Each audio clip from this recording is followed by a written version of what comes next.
Buenas tardes a todos. Vamos a empezar antes de la clase de hoy. Me parece que es día 13 de diciembre del año 2021. Vamos a empezar con la oración. En el nombre del Padre, del Hijo y del Espíritu Santo. Amén. Señor Jesús, me presento a ti tal como soy. Te pido perdón por mis pecados, me arrepiento de ellos, por favor, perdóname. En tu nombre perdono a todos los que me han ofendido. Renuncio a Satanás, a los espíritus maléficos y a todas sus obras. Me entrego por completo a ti con todo mi ser. Señor Jesús, ahora y por siempre te invito a entrar en mi vida. Te acepto como mi Señor, mi Dios y mi Salvador. Por favor, cúrame, cámbiame, fortaléceme en cuerpo, alma y espíritu. Ven, Señor Jesús, cúbreme con tu preciosa sangre y lléname del Espíritu Santo. Te amo, Señor Jesús. Te alabo, Señor Jesús, y te doy las gracias. Te seguiré cada día de mi vida. María, mi Madre, Reina de la Paz, San Peregrino, Santo del Cáncer, todos los ángeles y santos, por favor, ayudadme. Amén. En el nombre del Padre, del Hijo y del Espíritu Santo. Amén. Bueno, pues como anunciaba, hoy tenéis que cerrar los micrófonos, yo creo. Los que vosotros, yo lo he abierto, vosotros, sí, ya está, sí, están cerrados. Vamos a ver, la clase de hoy era la continuación de las otras dos clases anteriores. ¿Recordáis que os había hablado de, todo venía de la discusión sobre el ayuno? Entonces os había explicado la fiesta del Yom Kippur como fiesta judía. Luego habíamos hablado de el ayuno como parte de los ritos de la penitencia, y luego hoy yo os había puesto un ejemplo que era el ejemplo del rey David cuando se casa con Betsabé y tienen un hijo, pero el hijo está muy enfermo, entonces él hace ayuno. Entonces yo quería explicaros la historia, todo lo referente a, que ya empecé el otro día, ¿no? Pero voy a ampliarlo un poco, lo referente al rey Acab, Elías, Jezabel y la viña de Nabot. Vamos a intentar disfrutar un poco un pasaje, una época del Antiguo Testamento, que es el siglo IX antes de Cristo. Entonces, yo os había empezado explicándoos que justo después de la muerte de Salomón, el reino se divide en dos, se parte en dos. La parte norte se llamará siempre, porque si lo leéis os encontraréis, es confuso, porque os diréis de repente, pero el reino de Israel, y de repente diréis el rey de Judá y el rey de Israel. Entonces, hay que saber que se parte en dos y que la parte norte se llama reino del norte o reino de Israel, y la parte sur se llamará reino de Judá o de Judea. Con esto ya, si leéis la Biblia, quizá, probablemente recordando esto, os aclararéis seguramente un poco más, ¿no? Entonces estamos con el reino del norte, el reino de Israel. Y entonces se había quedado en nada el reino de Israel. Entonces, en consecuencia, como expliqué el otro día, el rey Acab, que es el 10º rey de la dinastía del reino del norte, o sea, del reino de Israel, ¿no? Se casa con la hija del rey de Tiro, que es Jezabel. Entonces tenemos un matrimonio por alianza, ¿no? Y claro, el rey de Tiro lo que hace es engrandecer enormemente el reino del norte y colocan la ciudad, la capital, en Samaria. Y entonces, claro, Jezabel, que no creía en otra cosa más que en sus dioses, en los Baales, y digo Baales, me parece que ya lo dije el otro día, digo Baales porque son tres, o sea, se dice normalmente, pues, adoraron al dios Baal, ¿no? Pero los Baales eran tres, Baal, otro que se llamaba El, y me parece otra que se llamaba, no me acuerdo ahora, Geshia, no me acuerdo, pero bueno, en realidad son tres. Cuando yo diga los Baales, en realidad es el dios idolátrico, ¿no? El dios de la idolatría. Entonces, esta mujer, Jezabel, ya lo veréis ahora porque voy a explicar toda la historia, esta mujer lo único que quiere es intentar erradicar del reino en el cual manda junto con su marido la adoración al Dios único. Lo único que desea es traer sus dioses al conjunto de la población. Entonces, claro, nos encontramos con que incluso a veces a los ancianos, a los importantes del lugar, les es impuesto el hecho de que tienen que adorar a dioses, a los Baales, ¿no? Claro, esto conlleva digamos, va a contra una ola de idolatría y de paganismo y de inculturación, como os dije el otro día, enorme, porque, claro, las reglas que los Baales siguen no serán las reglas que se deben seguir en los judíos que adoraban al único Dios, ¿no? Entonces, recordad una cosa, eh, eh, que esto que estoy explicando, que no es una historia que podría ser una historia, podríamos pensar es una historia muy bonita, ¿no? Esto es una historieta, como si dijéramos, ¿no? Recordad que hay una estela que está en el Louvre, el Museo del Louvre en París, que se llama la estela de Mesa. Y en la estela de Mesa era un rey, el rey de Moab. En la estela esta, lo que se explica son las hazañas y las batallas que ha conseguido el rey Mesa a partir de la muerte del rey Acab. O sea que tenemos la prueba de que existió el rey Acab. Y luego también hay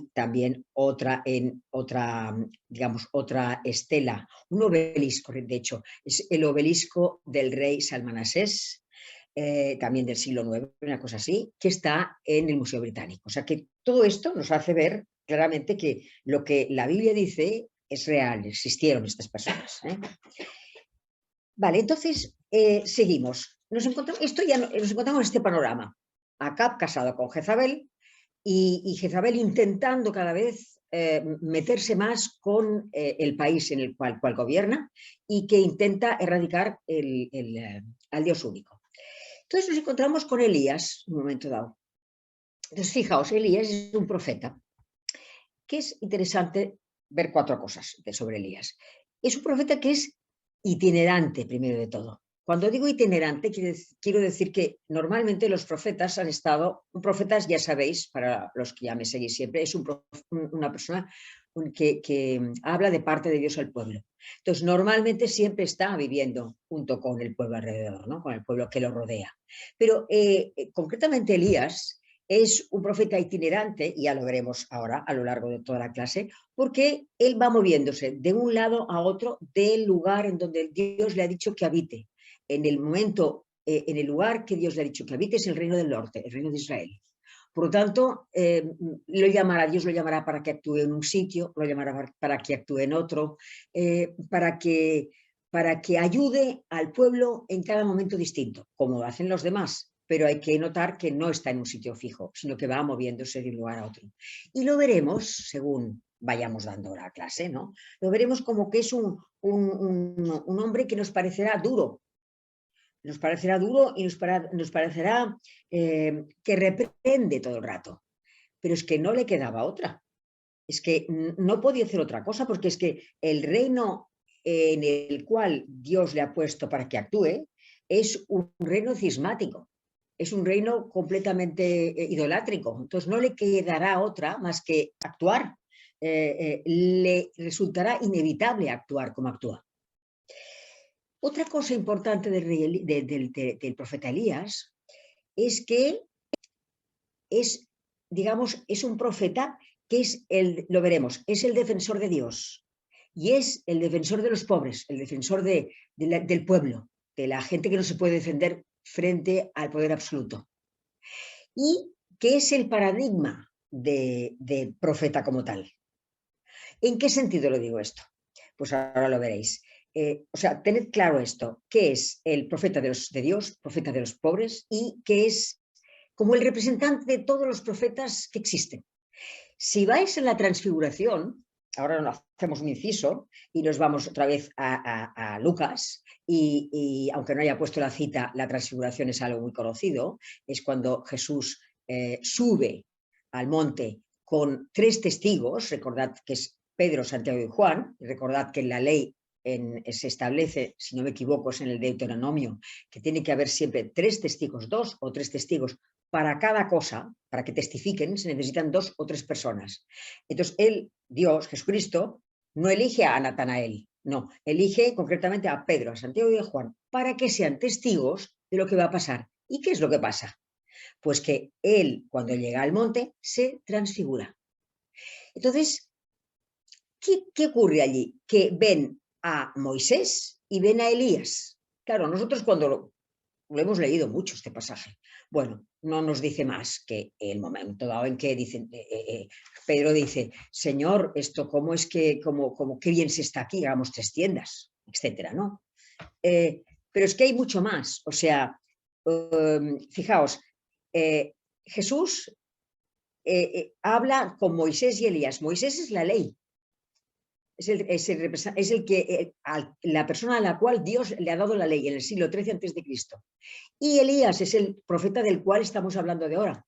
Es el defensor, por eso digo que es el defensor de Dios y el defensor de los hombres, de los pobres, de los que necesitan a Dios. O sea, Dios elige entre todos los profetas a Elías para que represente a todos ellos y Jesucristo lo vea en la transfiguración. Por eso te digo que no hay vida, que no hay muerte. O sea, que cuando uno muere va a otro sitio. Jesucristo está viendo a Elías y a Moisés en el monte de la transfiguración.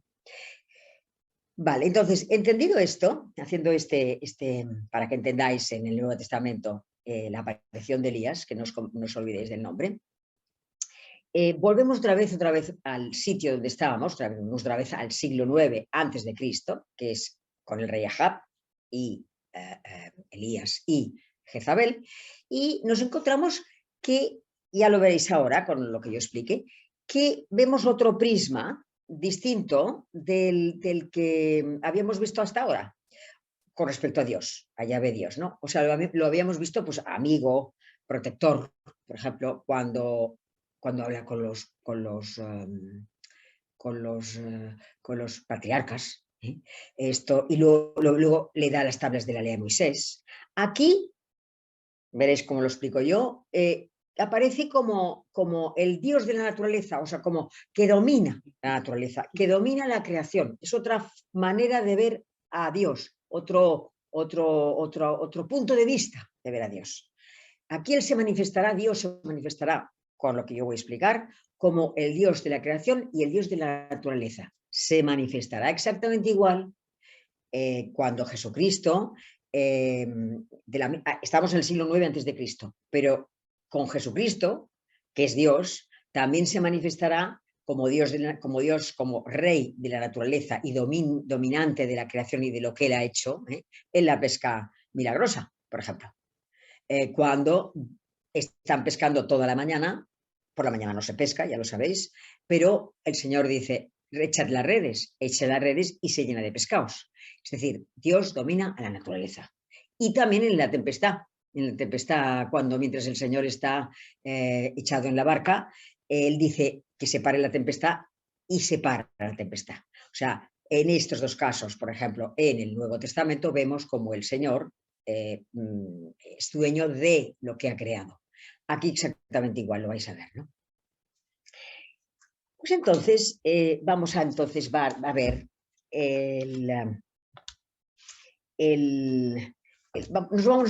nos vamos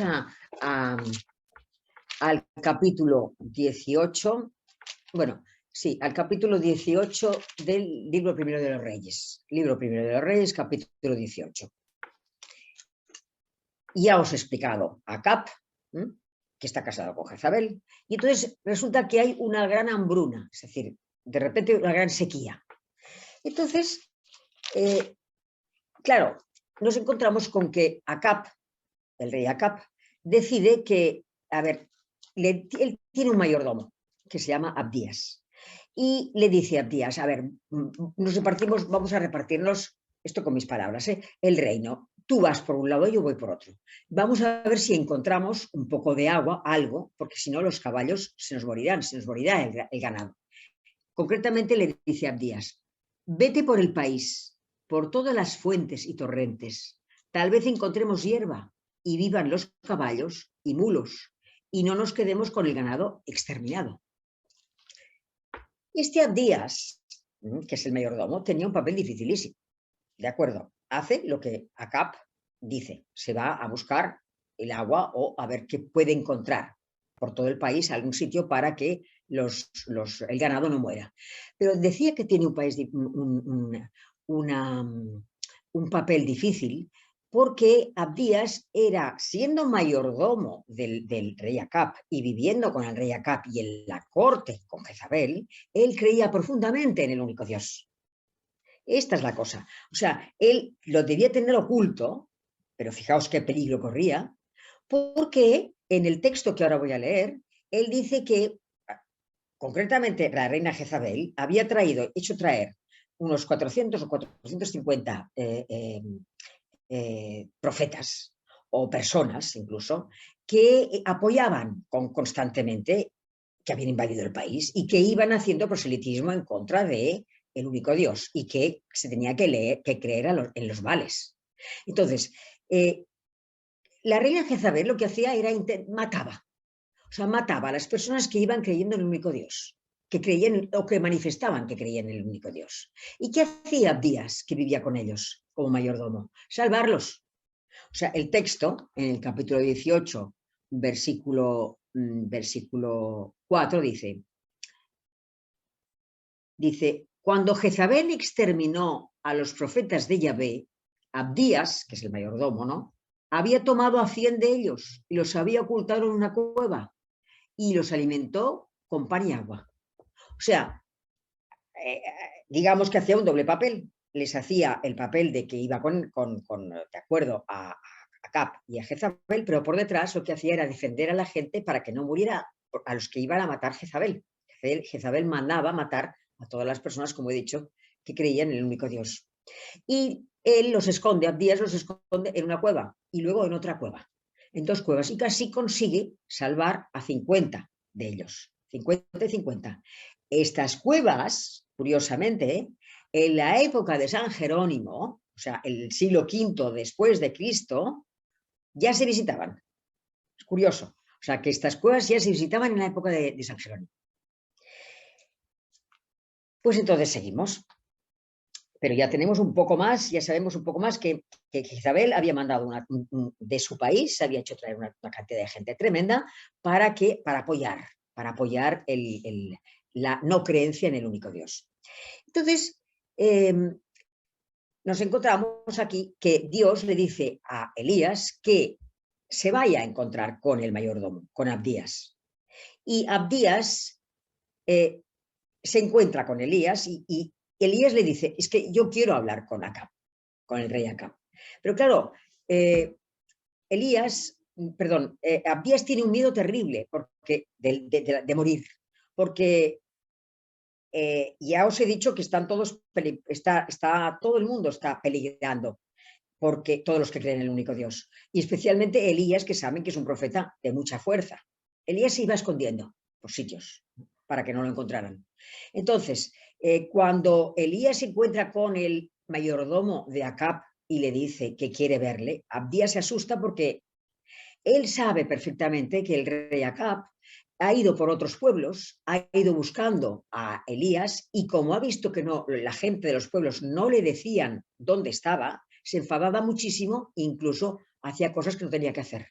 Entonces él se asusta porque piensa, si ahora yo le digo a mi rey que el profeta Elías lo quiere ver y luego el profeta Elías se vuelve para atrás, ¿qué hago? Me matará porque ha matado a otras personas.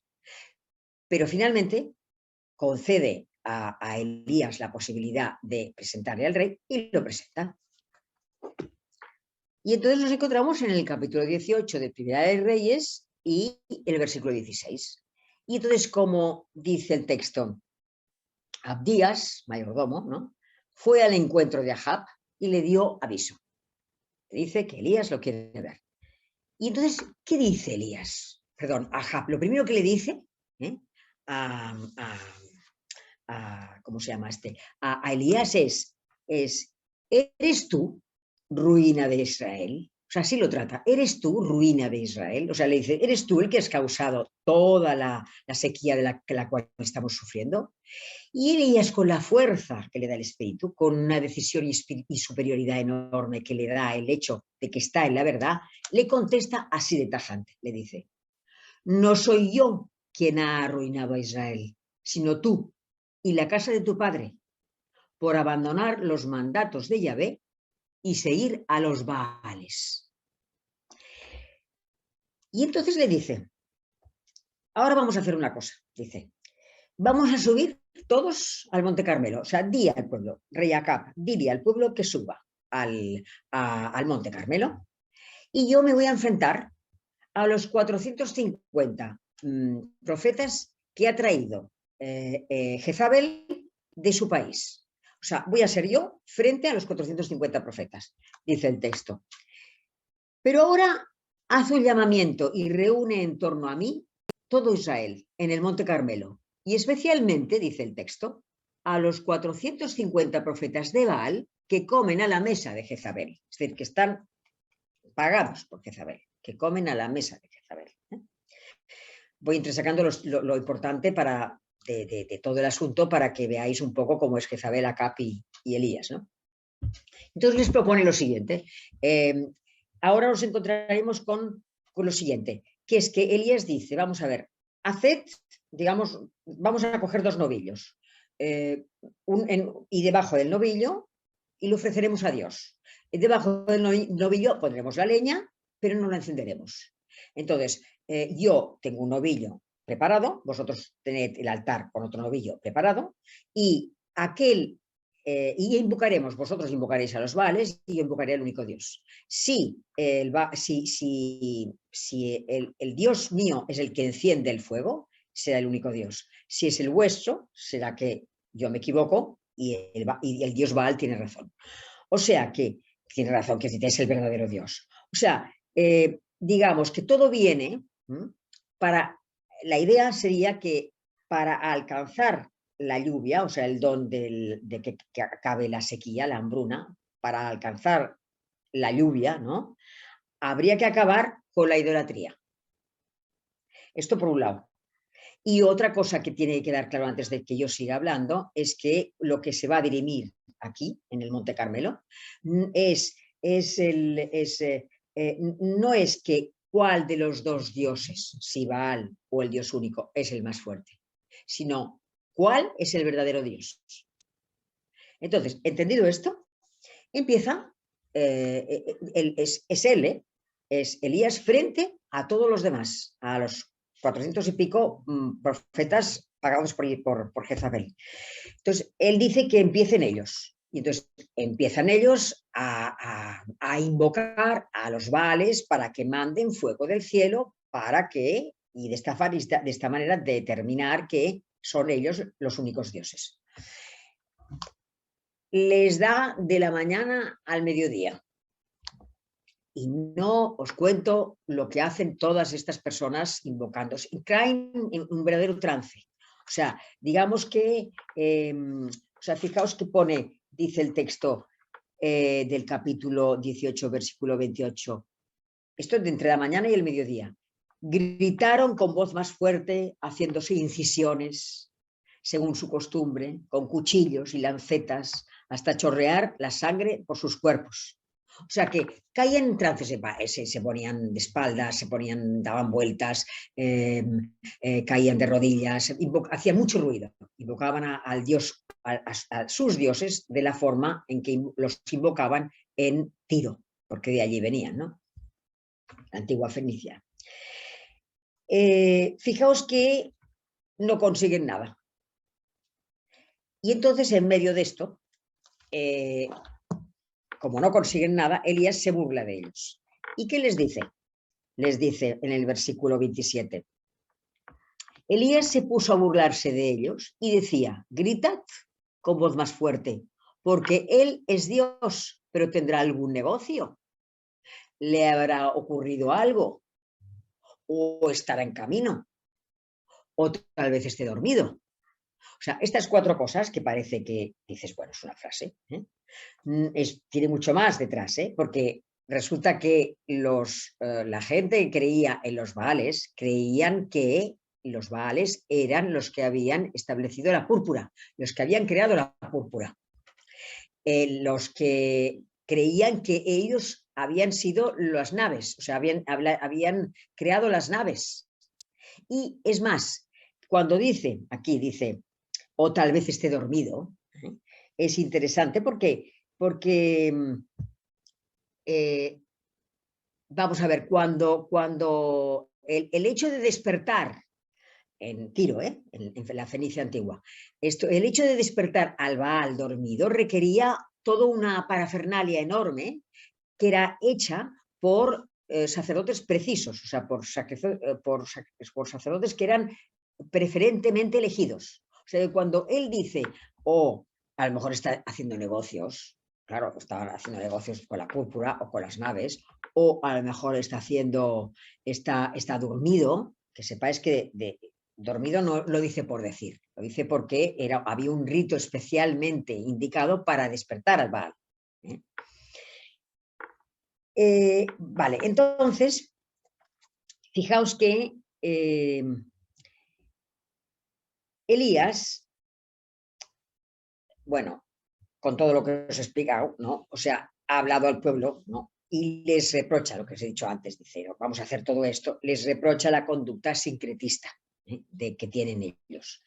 A ver, el sincretismo es conciliar varias doctrinas o culturas. O sea, por ejemplo, para entendernos, por ejemplo, o sea, el vudú en Haití. Por ejemplo, el vudú en Haití combina elementos religiosos africanos con características propias del pueblo del Caribe. Esto es sincretismo, ¿no? O sea, conciliar varias doctrinas o culturas. Entonces, fijaos que no consiguen nada, volvemos otra vez al texto, los Baales no consiguen nada, los adoradores de Baal no consiguen nada, y dice el texto que Elías se queda tranquilo y esperando, pasado el mediodía, ¿no? Espera con paciencia, eso es lo que quiero decir, ¿no? Y aquí hay que entender que nosotros también tenemos que saber esperar con paciencia cuando alguien nos habla mal de Dios o cuando alguien deja de creer en Dios. Porque el fracaso de estas personas es seguro, será tarde o será temprano, pero tenemos que tener una gran caridad con las personas que se revuelven contra Dios, porque de la misma manera que Elías tuvo la paciencia con ellos, tuvo la paciencia de volver a hacer todo todo lo que había sido destruido, todo el altar que le había hecho, probablemente destruido por toda la gente y por todo el jaleo que había habido allí. Él lo reconstruye y va a llamar al único Dios. Pero de la misma manera que él, con toda la calma, espera y espera toda la mañana hasta el mediodía, así nosotros tenemos que esperar con toda la paciencia del mundo y aguantar todas las burlas que se nos puedan hacer, pues pronto, tarde o temprano, ellos caerán de alguna manera en el único Dios, en que verdaderamente el único Dios es el existente. Y nosotros tenemos que tener paciencia con respecto a todo lo que nos vayan diciendo poco a poco, ¿no? No hay que perder la calma en este sentido, quiero decir. Entonces, fijaos, Elías no hará ni gritos, ni danzas, ningún ritual para nada, no se hará incisiones y da a entender que solamente Yahvé puede mandar fuego del cielo. Y así ocurre, se produce el milagro y es entonces cuando el pueblo dice, en el versículo 38 del capítulo 18 del libro de los Reyes, dice: cayó el fuego de Yahvé que devoró el holocausto y la leña y lamió el agua de las zanjas. Entonces dice el texto, todo el pueblo lo vio y cayeron rostro en tierra y exclamaron: Yahvé, Él es el Dios, Yahvé es Dios. Y ahora viene un pasaje que es necesario explicar. Dice, en el versículo 40 dice, Elías les dijo: echad mano a los profetas de Baal, que no escape ni uno de ellos. Les echaron mano, a todos los de Jezabel, ¿no? Les echaron mano y Elías los hizo bajar al torrente de Quisón y allí los degolló. Entonces, claro, aquí me podéis decir, pero qué horror, o sea, pero a ver, no se puede juzgar esto con la mentalidad del siglo XXI, porque estamos en el siglo IX antes de Cristo. Esto para empezar. Pero es que tenéis que daros cuenta de que Elías no hace otra cosa más que seguir lo que el Deuteronomio le dice. En el Deuteronomio, fijaos que es letra por letra, aunque sea la ley del talión, en el Deuteronomio, el capítulo 13, que no os lo he puesto, capítulo 13, versículo 2 al 6, fijaos lo que pone.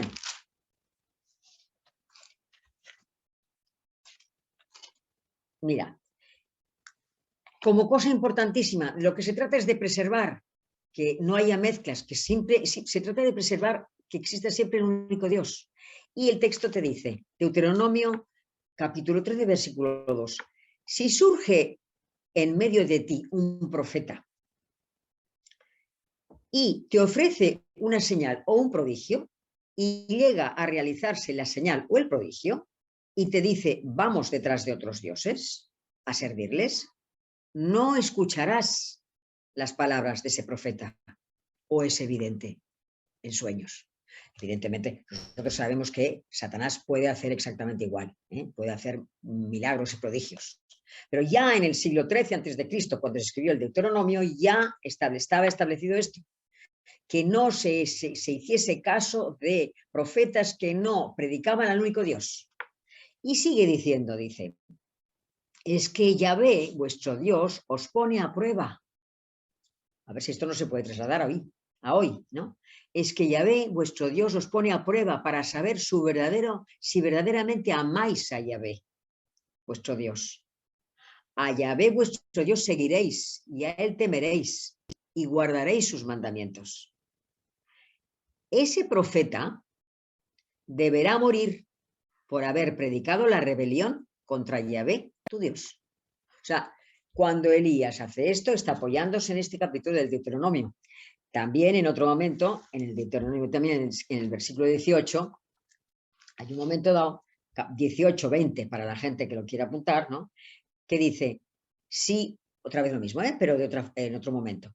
Si el profeta tiene la presunción de decir en mi nombre, o sea, está hablando Dios, si el profeta tiene la presunción de decir en mi nombre una palabra que yo no le he mandado decir, o si habla en nombre de otros dioses, ese profeta morirá. O sea, que sepáis esto, que no os extrañe que Elías, en un momento dado, haga lo que habéis visto que ha hecho, que es degollar en el torrente de Gisón a los profetas que estaban pagados por Jezabel, ¿no? Bien, entonces mueren los profetas que están pagados por Jezabel. ¿Y cómo se entera Jezabel? Jezabel dice, el versículo capítulo 19 dice, es Acab, el rey Acab, su marido, el que le dice que han muerto los profetas que ella mandaba. Dice el versículo 1, Acab comunicó a Jezabel cuánto había hecho Elías y cómo había pasado a cuchillo a todos los profetas. Y entonces Jezabel, os lo voy a leer en la traducción de la Biblia de la Conferencia Episcopal Española, porque yo tengo la Biblia de Jerusalén, cuya explicación es más perfecta, más exacta, la traducción, pero se entiende un poco menos. En la Biblia de la Conferencia Episcopal Española dice exactamente, ¿qué contesta Jezabel a lo que el rey le dice cuando le dice que ha matado a toda la gente que ella ya había introducido en el país? Dice, que los dioses me castiguen si mañana a estas horas no está Elías tan muerto como ellos. O sea, ¿qué amenaza Elías? En consecuencia, Elías escapa. Aquí el texto lo dice. Elías tuvo miedo, se levantó y se fue a poner su vida a salvo. Bien, pues entonces nos encontramos ahora un poco más allá y nos encontramos ya, han pasado muchas cosas, nos encontramos con la viña de Nabot, que es la primera de Reyes, primera libro de los Reyes, capítulo 21. Y todo esto es en relación a, para que veáis el tipo de persona que era Jezabel, y cómo era el rey Acab, y cómo era Elías. La viña de Nabot es lo siguiente, consiste en lo siguiente. El rey Acab se hizo digamos, un palacio de invierno. o sea, una segunda residencia, llamaríamos ahora, ¿no?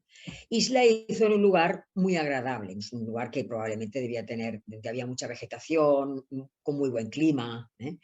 Y se hizo un palacio grande. Y lo hizo en un lugar que se llamaba, en una zona, que se llamaba Yizreel. Yizreel era el nombre de la zona en la cual se hizo este palacio del rey. Claro, había al lado del palacio del rey lo que llamamos la viña de Nabot, un terreno, un territorio, un terreno en el cual que pertenecía a Nabot. Y entonces el rey quiso comprarle a Nabot el terreno, es decir, la viña, ¿no? Y Nabot se negó a vender la viña al rey. Claro, él no calculó lo que se estaba jugando, ¿eh? Porque, a ver, si el rey, a ver, se lo quiso comprar diciéndole te compro o te la compro y te doy otra casa en otro lugar, otra viña en otro sitio, o te doy el dinero contante y sonante. Pero Nabot se niega, pero claro, hay que entender por qué se niega. Se niega porque, a ver, la tierra pertenece a Dios. Este es el concepto que ellos tienen. Y tiene que ser transferida de descendiente a descendiente. O sea, de generación en generación. O sea, el patrimonio territorial de una persona liga a la persona, al israelita, al clan familiar. Entonces, Nabot considera que lo tiene que dar a sus descendientes. Y además, tened en cuenta que en esas zonas que tenían se enterraban a los antepasados. O sea que el rey, Nabot, si hubiera dicho que sí, hubiera el terreno pertenecido al rey, pero hubiera sido digamos, como casi como mancillar todo lo que significaba la tierra para esta gente, ¿no? ¿Cuál es la reacción del rey Acab cuando le dicen que Nabot no quiere vender la viña? El texto te lo dice clarísimo, te dice en el capítulo 21.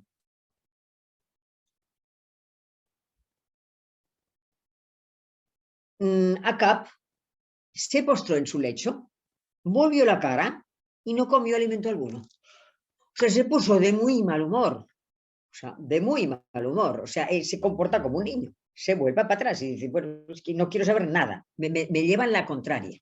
Esto nos indica, o sea, esto nos indica lo terrible que es, tanto entonces como ahora, que los gobernantes, porque los gobernantes no quieren saber y ya no llegan a saber dominarse. O sea, los gobernantes están acostumbrados a hacer lo que quieren, tanto entonces como ahora, y hacen siempre, no miran por el pueblo, menos acá. Acá para lo mismo. Fijaos entonces, ¿qué ocurre? El texto sigue diciendo, Jezabel, su mujer, se le acercó diciendo, ¿qué te pasa? Que estás entristecido. Y entonces él le explica pues, lo que ha pasado. Y entonces ella le dice, uy, Jezabel, versículo 7, dice, Jezabel, su mujer, le replicó, ya es hora de que ejerzas el poder regio en Israel. Álzate, come y se te alegrará el ánimo. Yo me encargo de darte la viña de Nabot. O sea, ella se va a encargar del tema. Pero fijaos la maldad, esta mujer. O sea, esta mujer le está diciendo que ya que tiene el poder absoluto, que lo ejercite, que puede dar órdenes, que debido a todo lo que ha pasado con el profeta Elías, ya no le respetan nada, que ha perdido prestigio, que ha perdido poder, que ya no le hacen caso, que no es respetado y que ella va a arreglarlo todo, que no se preocupe, que ella se ocupa del asunto. ¿Y cómo se ocupa del asunto? ¿Cómo se ocupa? El texto te dice, capítulo 21, versículo 8, que Jezabel escribió unas cartas. Escribe cartas con el sello de su marido, con el sello del rey Acab, y las manda a los magistrados y las manda a los importantes, a los notables de la zona, ¿no? Y les dice que el pecado fundamental que ha hecho, o sea, que las cartas las manda porque Nabot lo que ha hecho es maldecir a Dios fijaos la calumnia, maldecir a Dios y maldecir al rey. Y que en consecuencia ella tiene 2 testigos que lo corroboran y que con consecuencia merece la lapidación. Lo que quiere es comprar a todo el mundo porque lo que quiere es la viña. Y esto es lo fácil. O sea, el texto te dice, escribió cartas en el nombre de Ahab y las selló con su sello y las envió a los ancianos y notables. Y las cartas escribió lo siguiente. Sentad a Nabot al frente de la asamblea vuestra. Sentad además a 2 hombres que testifiquen contra él, diciendo, tú has maldecido a Dios y al rey. Entonces lo sacaréis fuera y lo lapidaréis hasta que muera. Claro, o sea, tenemos todo lo malo. O sea, tenemos los testigos, 2 por lo menos, que van a certificar que él ha maldecido a Dios, ha blasfemado contra Dios y ha maldecido al rey, que esto en el Deuteronomio viene, en el Deuteronomio exactamente viene que no blasfemarás contra Dios ni maldecirás al jefe de tu pueblo. Esto está clarísimo. Claro, esta mujer no creía para nada en las leyes del pueblo al cual regía, pero sí que se vale, ella creía en sus propias leyes, pero sí que se vale de que el pueblo sí cree en la Torá, en la cual está el Deuteronomio, ¿no? Para hacer valer su poder sobre Nabot. Y entonces, claro, tenemos 2 testigos, tenemos que los 2 testigos dicen que sí que ha blasfemado Nabot frente a Dios y al rey, y en consecuencia tiene que haber digamos, un castigo tal que haga que merezca ese castigo merecía la lapidación. Lo apedrean, pero lo apedrearán siempre fuera de la ciudad.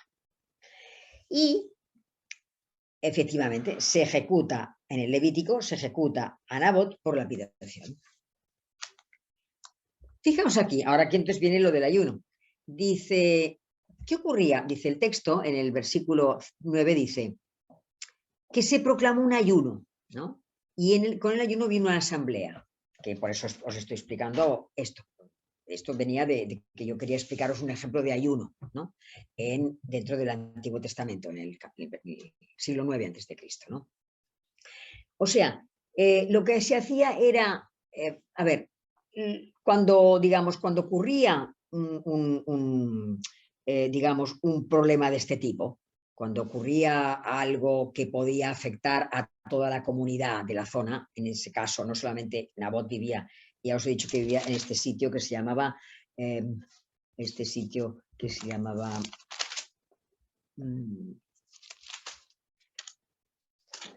si no me equivoco ahora, Jezrael. Bueno, es una zona. Entonces, lo que se hacía normalmente era, digamos, proclamar un ayuno general y dentro del ayuno general lo hacían porque ellos entendían que, digamos, la mala suerte, porque si eso afectaba a una persona que era de la zona, afectaba también a todo el pueblo, a toda la gente que vivía en la zona, ¿no? En consecuencia, como les había caído una desgracia encima, y esa desgracia se creía que era castigo de Dios, lo que se hacía era proclamar un ayuno general para el cual ayuno junto con el ayuno se decían los pecados que se habían hecho contra Dios y contra los hombres, ¿no? Contra algún vecino que se hubiera podido hacer. Pero también conllevaba también el hecho de que a lo mejor en otro momento dado sí que algún vecino malo, no en este caso sino en otro, hubiese podido, digamos, culpar a otro vecino sin razón ninguna. O sea, esos ayunos que, digamos, que eran entendidos como que Dios los castigaba y que por eso si castigaba a ayuno ellos se consideraban como parte del castigo, podían ser utilizados por gente que fuera mala gente, que quisieran que otro vecino desapareciera. eso en otro caso, ¿no? Pero aquí concretamente ellos dicen que proclaman un ayuno general y en este ayuno general habrá una asamblea. Entonces hay un ayuno, la asamblea y entonces efectivamente, como os digo, matan a Nabot. ¿Qué ocurre? Que dice el texto, la palabra de Yahvé llegó entonces a Elías. Se ha convertido en una injusticia terrible. Y entonces Dios, lo que hace Yahvé Dios es, vemos como en la Biblia, Yahvé Dios vela por la moralidad y por la justicia de su pueblo. Y entonces vemos cómo Dios, Yahvé Dios, llama a Elías, le dice, vete otra vez al rey Acab, y le dices lo que os voy a explicar. Le hablarás y le dirás. Así mismo, Primero, ¿has asesinado y pretendes tomar posesión? Acordaos de los 10 mandamientos, no matarás. Entonces, Elías dice, Dios dice por boca de Elías, ¿has asesinado y pretendes tomar posesión? En el mismo lugar donde los perros han lamido la sangre de Nabot, lamerán los perros también tu propia sangre. Se refiere a la sangre de Acab. Y además le dice que no tendrá descendencia. O sea, que acabarán, su descendencia acabará. Él había tenido 2 hijos con Jezabel, 2 hijos y luego una hija. Aquí Dios dice que acabará la descendencia. Y luego, ¿qué le dice a Jezabel? Dice, también contra Jezabel ha hablado Yahvé, diciendo, los perros devorarán a Jezabel. O sea, fijaos, esto es el castigo que Dios dice que les va a ocurrir como consecuencia del daño que han hecho a este hombre, que ha sido un hombre que no había hecho absolutamente nada. Por la injusticia de vida ocurrirá todo esto. Os voy a leer un fragmento, que es el fragmento 25, del versículo 25-26 del capítulo 21, en el que la misma Biblia explica cómo era Acab. Dice, no hubo otro rey como Acab que se vendiera para hacer el mal a los ojos de Yahvé, instigado por su mujer Jezabel. Actuó de modo abominable siguiendo a los ídolos. Esto lo dice la propia Biblia. Claro, cuando Elías dice esto a Acab coge miedo. Entonces el texto nos dice que rasga las vestiduras, se echa un sayal, o sea, se viste de saco, o sea, delante de todo el mundo, hace penitencia, ¿no? Y ayuna, otra vez, ¿no? Entonces, como consecuencia, Dios es misericordioso y le dice, y Dios entiende, porque Dios es todo misericordia en cuanto se le pide perdón, y atenúa el castigo. Dice, bueno, yo he dicho que él moriría, pero en consecuencia, no morirá él, morirá el hijo de él. O sea, digamos que él, digamos, lo que ocurrirá en vida de su hijo. O sea que, digamos, que él no verá la muerte del hijo, porque él morirá antes, porque lo que se había profetizado es que no tendría descendencia. Entonces, sí habrá descendencia, pero él ya habrá muerto. Bien, entonces nos queda ya poco, pero la vida continúa.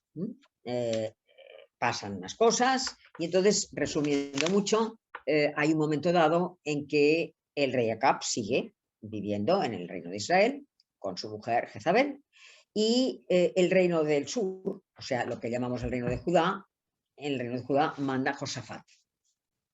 Josafat, en un momento dado, los 2 reyes se juntan, hablan y dicen a ver si tienen que hacer la guerra en un sitio muy concreto.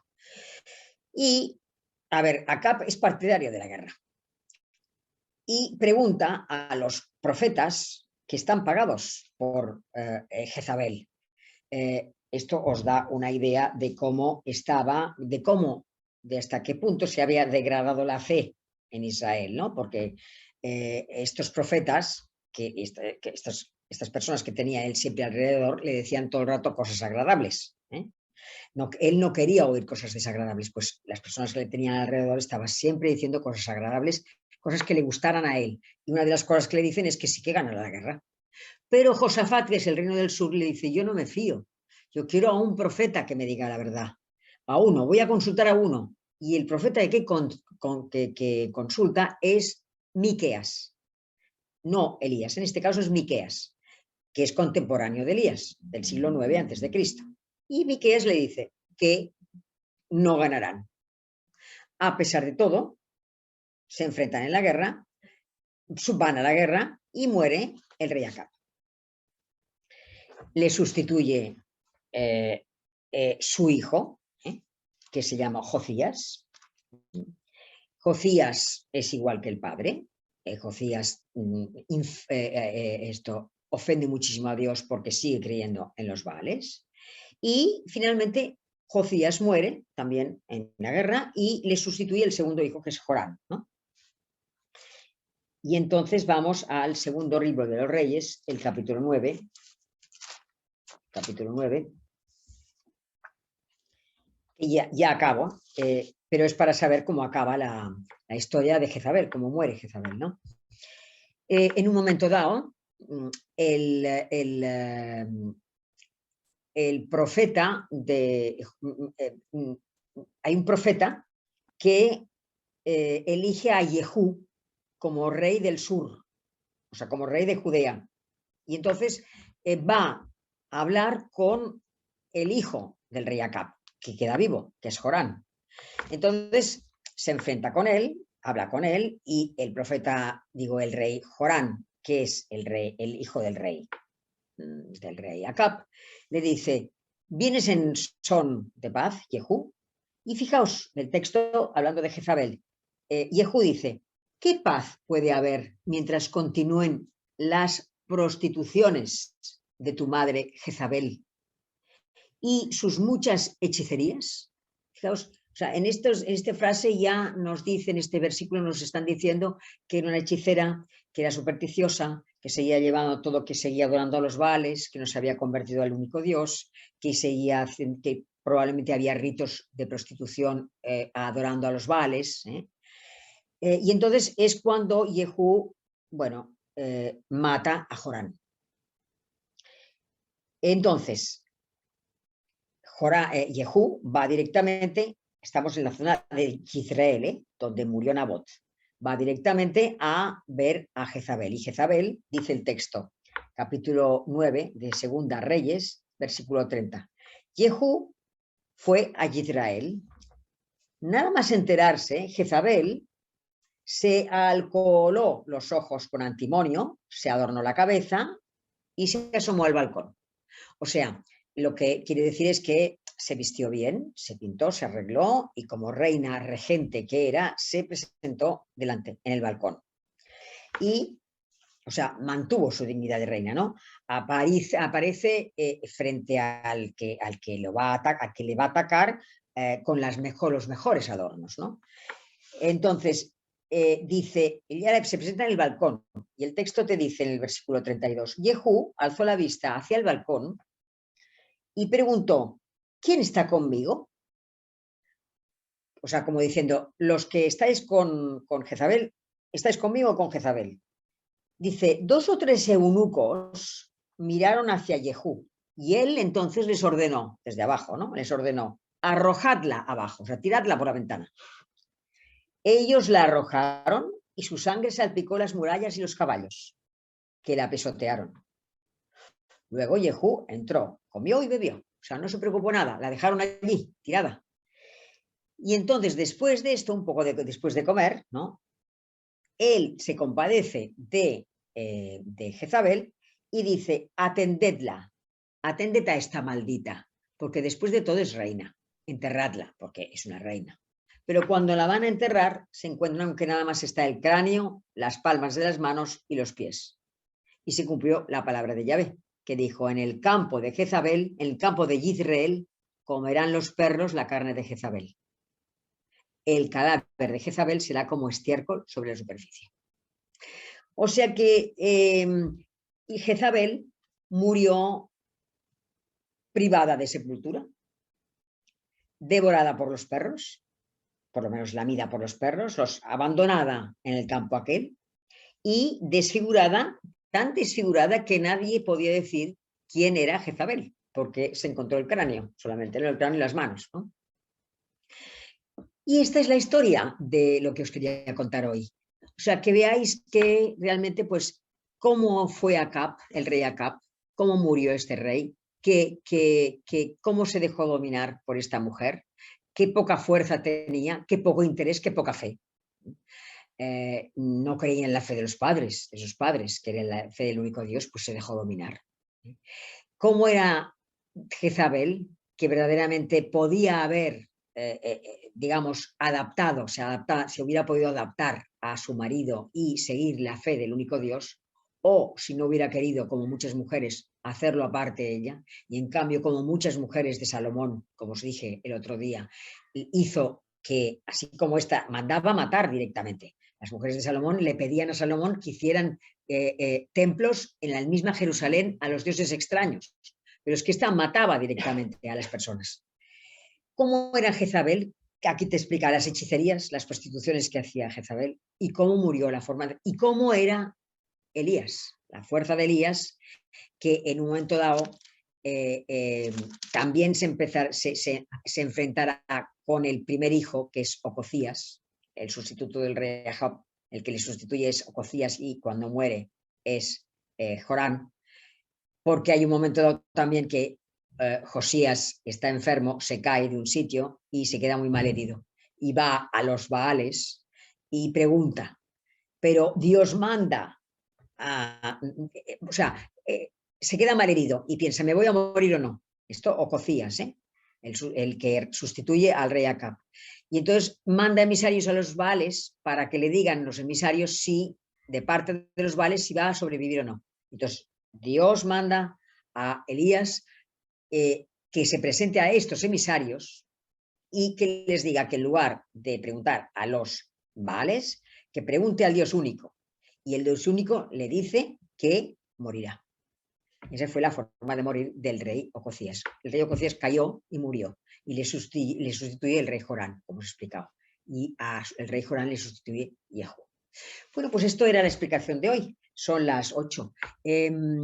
Habéis tenido digamos, un conjunto de lo que era el ayuno, del por qué se hizo el ayuno en la época, de que también el rey Acab ayunó, de que, asustado por lo que Elías le había dicho del padre, cómo era Jezabel, cómo era Elías y cómo eran los demás y que la vida continúa.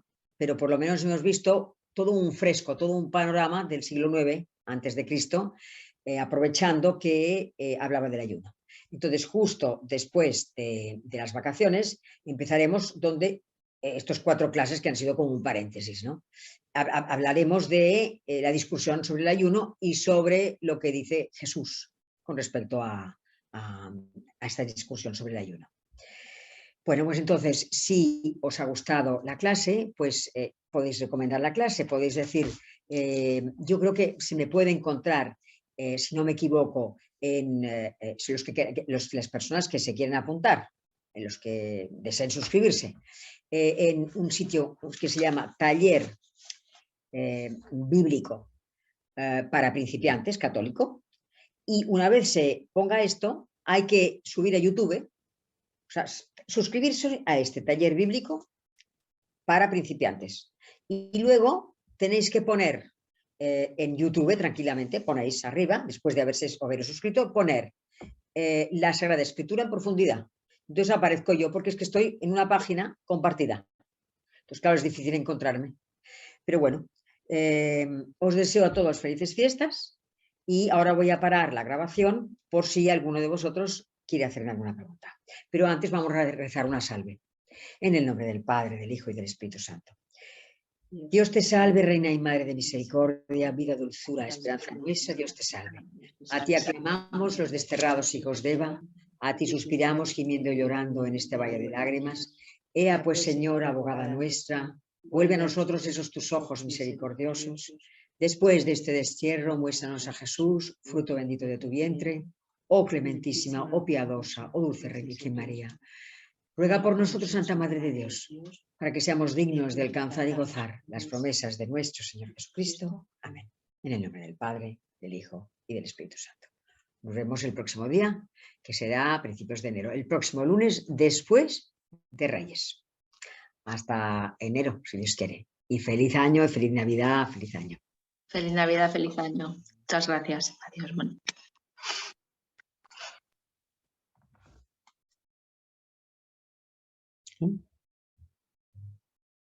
Sí.